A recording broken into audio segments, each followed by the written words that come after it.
1990년 4월로 월간 조선이니까 꼭 30년 전에 한반도 핵게임이라는 아주 긴 기사를 쓴 적이 있습니다. 그 이후에 북핵 문제를 취재한 게 꼭 30년입니다. 30년. 이 30년 동안 취재를 하면서 느꼈던 소감을 정리를 한번 해보고 싶습니다. 자위적 핵무장을 해야 되겠다는 이야기는 한국에서는 한동안 금기어였습니다. 제가 90년 무렵에 유일하게 자위적 핵무장을 해야 되겠다는 이야기를 하시는 분이 우리 김태우 박사님이었는데 굉장히 아주 외롭게 보였습니다. 그 뒤에 제 기억만으로는 박근 전 유엔 대사가 2000년대에 들어와서 자위적 핵무장을 해야 된다. NPT 탈퇴해야 된다. 그 다음에 돌아가신 김상철 전 서울시장, 그 다음에 목소리가 커져가지고 우리 송대성 박사, 박정수 장군님, 그리고 신문사에서는 김대중 주필, 정치권에서는 정몽준 의원, 원유철 의원, 이런 분들의 이야기가 커져가지고 지금은 이렇게 공론이 되고 이런 자리가 마련이 되었습니다. 자위적 핵무장은 생존을 위한 의무인데, 권리인데 그것 이야기하는 게 무슨 죄 짓는 것처럼 눈치를 보는 대한민국이었다 하는 아주 비참한 상황은 어디서 나왔느냐? 저는 한미동맹이라고 생각합니다. 한미동맹을 모든 분들이 생명줄이라고 합니다. 맞죠? 그러나 이 세상에 모든 좋은 거는 반드시 부작용이 있습니다. 한미동맹이 좋은 것만큼 그에 따른 부작용이 있습니다. 그것을 우리가 강구하려 했습니다. 그 부작용은 뭐냐? 이스라엘의 군사 전문 기자가 제가 예루살렘에 가서 취재를 하니까 텔아비브군요. 이렇게 이야기했습니다. 한국은 수도권에 외국 군대가 사령부를 갖고 있는데 그렇게 되면은 반드시 국민이 타락한다. 수도권에 외국 군대가 주둔하는 듯이 타락한다. 그래서 이스라엘은 아무리 어려워도 미군의 직접적인 도움을 받지 않는다. 그 말이 아직도 쟁쟁합니다. 한미동맹의 안주하면서 우리 엘리트와 우리 국민들이 얼마나 타락했느냐 하는 게 바로 오늘 우리가 당면하고 있는 북핵 문제의 본질이라고 생각합니다. 정리를 하면 이렇습니다. 지난 30년 동안 취재를 해보니까 한국 국가 엘리트층이 사대주의적 관점에서 즉 부경군 입장에서 핵 문제를 다뤘다고 저는 생각합니다. 김정은이 설마 솔까? 미국이 가만히 있을까? 북핵 문제를 국가 생존과 자신의 실존 문제로 여기고 달려드는 고위 공직자를 저는 단 한 사람도 만난 적이 없습니다. 대통령 포함입니다. 실천 계획을 세워야 할 공직자는 논평자나 부경꾼이고 논평자는 실현 불가능한 공상 언론 설파에 치중해 왔습니다. 박정희 이후 어떤 정치 지도자도 또 어떤 주요 언론사도 국민들에게 핵 문제의 심각성을 제대로 알린 적이 없습니다. 노태우, 김영삼, 이명박, 박근혜 대통령이 북핵 문제의 본질과 대책을 단 한 번이라도 실감 있게 국민들에게 알리는 노력을 한 적이 있습니까? 있습니까, 여러분? 기억납니까? 그러니까 김대중, 노무현, 문재인의 이런 파력적 핵 정책은 더 말할 것도 없습니다. 한국 우파 세력의 대미 의존적 습성이 자주국방 의지의 실종을 초래하였고 국민 속에 미국이 우리를 지켜주니 적당히 살자는 공자 심리가 만연하였습니다. 필연적으로 국민들의 공산주의에 대한 경계심과 적개심도 같이 약화되고 자기적 핵무장을 가능하게 만드는 여론이 형성되지 않았습니다. 여론이 형성되지 않으면 정치인은 움직이지 않습니다. 안보당국자도 무경군 입장에 선이 북핵 능력을 축소평가하는 경향이 있었습니다. 과대평가해도 모자랄 판인데 애서 적의 핵 능력을 낮춰보면서 대응 시간을 늦췄습니다. 어차피 유엔 안보리나 미국이 알아서 할 일이라는 아주 책임 회피적 자세는 국민들의 무감각을 불렀습니다. 이런 자세는 종북 좌익 세력의 경매를 사고 무조건적 평화론이 확산되는 토양이 되고 말았습니다. 한국은 안보 전문가들 사이에서조차 자위적 핵무장 이야기가 의미 있게 나오지 않는 아마도 세계 유일의 나라가 되었습니다. 그렇다고 예방 파격론이 의미 있게 거론된 적도 없습니다. 이 모두가 한미 동맹에 안주하여 무사 안위를 추구한 결과입니다. 중재력에서 북한의 50번이나 되는 한국이 주한미군의 도움을 받아야 겨우 외국군의 도움을 받지 않는 북한 정권을 상대할 수 있다고 생각하는 이런 비겁한 자세가 우리의 생명줄인 한미동맹의 부작용에서 나왔다는 게 아주 역설입니다. 인간은 역경을 이기는 사람이 100명이라면 풍요를 이기는 사람은 한 명도 안 된다고 토마스 칼라일이 영웅숭배론의 서문에서 썼습니다. 바로 이게 한국에서 진행되고 있는 현상과 딱 정확하게 결부되고 있다는 생각입니다. 박정희는 이런 이야기를 했습니다. 자꾸 이 데모 보고 올라오니까 아주 냉소적으로 주한미군이 주관하는 한 한국에서 학생 데모는 계속될 거야. 이 말은 뭐냐? 안보 무임승차가 국민의 생존 요령이 된 바탕에서 문재인 정권이 등장할 수 있었고 국군과 국민을 핵 앞에서 무장 해제시켜가지고 벌거벗겨 내려놓아도 완화하지 않는 일종의 살찐 게이지 상태의 국민으로 만드는 것을 방치하고 있다. 그럼 이런 상태에서 과연 자위적 핵무장이 가능하겠느냐 하는 생각이 듭니다. 자, 그런데 이 핵 문제를 군사적 면에서 보는 것은 많이 해봤습니다. 그런데 저는 이렇게 한번 제안을 하고 싶습니다. 이 핵 문제는 철저하게 이념적 관점에서 봐야 됩니다. 이념적. 그렇게 해야 정확하게 알 수 있다고 생각하는데 이념적으로 보면은 한국의 핵 문제는 지금 이런 상황이라고 저는 정리를 해봤습니다. 논의의 출발점은 문재인 정권의 이념과 북핵 정책이 어떻게 연결되어 있느냐는 것입니다. 흔히 주사파라고 하지만은 정확하게 표현합니다. 주사파는 주제사상파니까 무슨 철학파처럼 보이고 그 주사파에 대해서는 아무도 경계심을 갖지 않습니다. 여러분 주사파라고 욕을 하면요 그것은 칭찬이 됩니다. 무슨 주사파입니까? 노예파지. 그래서 김일성파라고 정확하게 이야기해요. 이 김일성파가 문재인 정권의 핵심을 장악하고 있다. 그렇다면은 김일성 숭배자들인데 김일성의 유님 조선 반도의 비핵지대와 즉 북한의 핵 보유국화를 반대할 리가 망호한 거죠. 문재인 정권.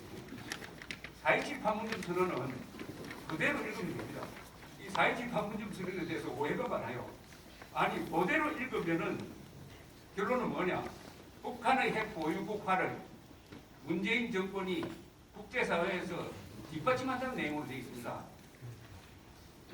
하나도 제가 과장 해석한 것 같아요. 그대로 읽으면은 북한의 핵 보유국화를 한국이 앞장서서 북한과 손잡고 국제사회에서 뒷받침한다. 딱 그렇게 되어 있어요. 그런데 그걸 자꾸 북한의 비핵화로 보도를 하고 있는 이 사기극이 만연하고 있습니다. 김정은이 핵미사일 쏠기구에 대비하는 것이 아니라 어떻게 하면은 수도권을 무방비 상태로 만들어가지고 수도권에서 가장 많은 피해가 발생할 수 있도록 할 것인가. 그러려면 사들을 배치해서도 안 되고 핵 민방위 훈련을 해서도 안 됩니다. 그리고 수도권 상공에 우리 전투기가 날아다니도록 해서도 안 되죠. 문재인 정부는 그렇게 한 거 아닙니까? 아니 사드 배치도 안 해. 핵민간 훈련도 안 해. 항공하지도 않았는데 수도권에 비행금 미군을 만들어. 이건 누구를 위한 겁니까? 국민의 안전을 위한 겁니까? 아니면 인정을 안전을 위한 겁니까? 그게 바로 이 김일성파가 장악하고 있는 문재인 정권의 이념이 정확하게 정직하게 그렇게 표현되었다고 봐야 될 거라고 생각합니다. 따라서 이 탈원전 문제도 탈원전의 목표가 뭡니까? 탈원전의 이유는 문재인 씨가 초기에 선언할 때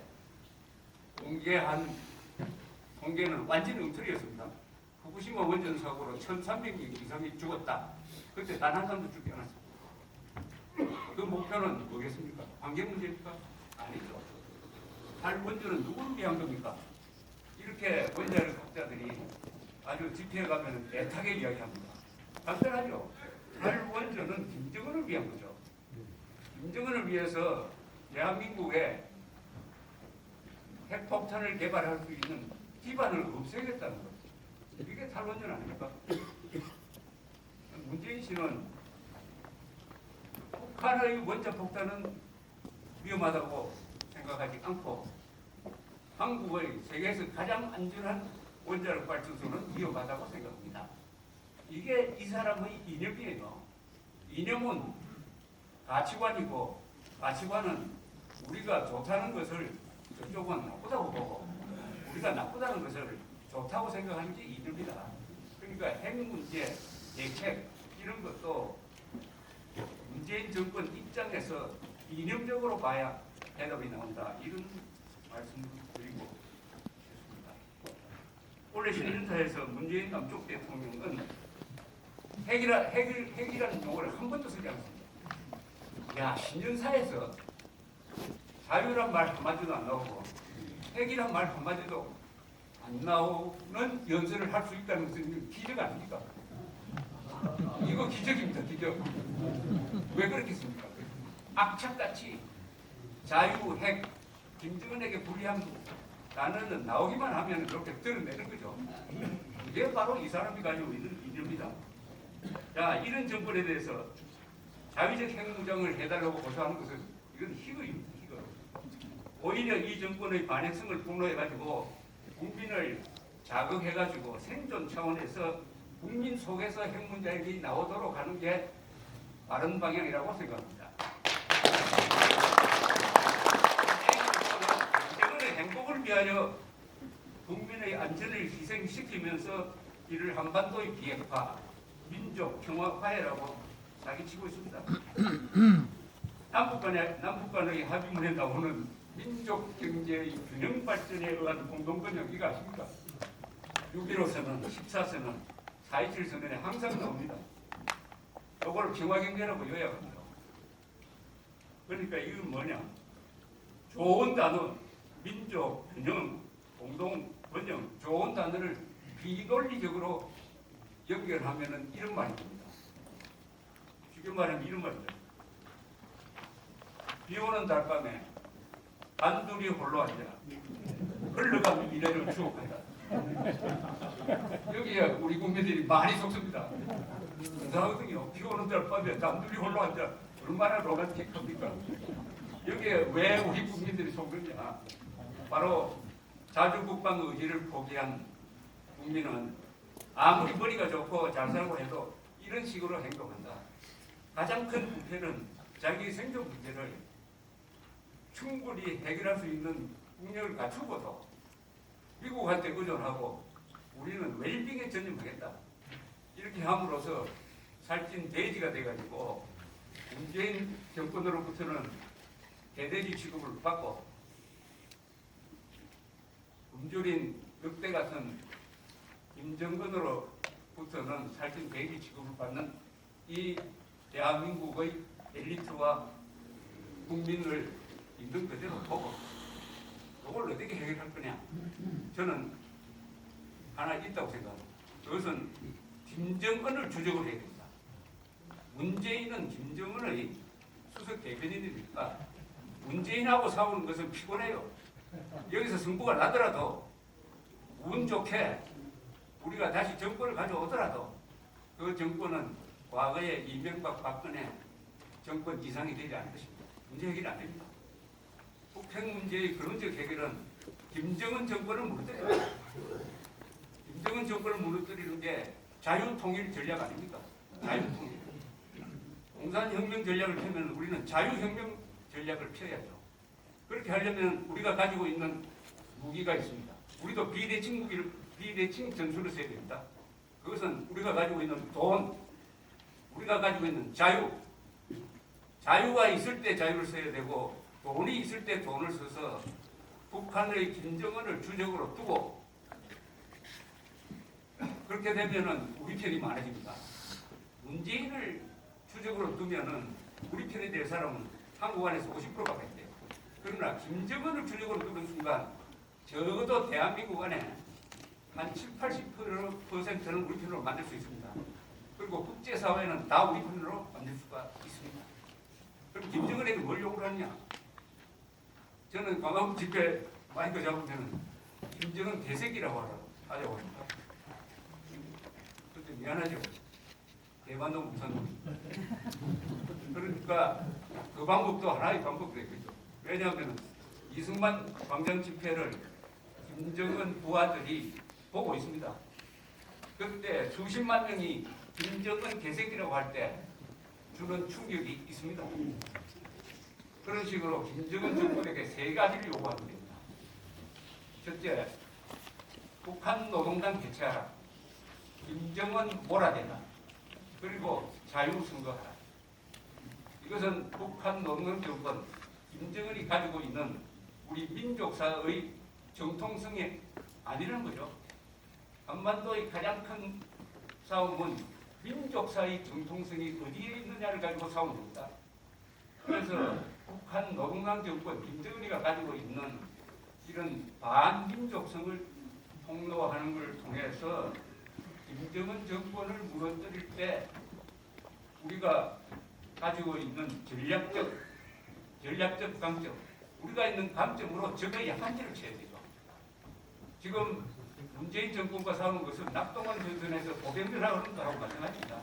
이때 시간을 벌어가지고 평양을 치는 사령부를 공격하는 우파의 인천 상륙작전이 필요하다. 저는 이렇게 말씀드리면서 이것을 자유적 기술을 한 대안으로서 제기하는 바입니다. 감사합니다.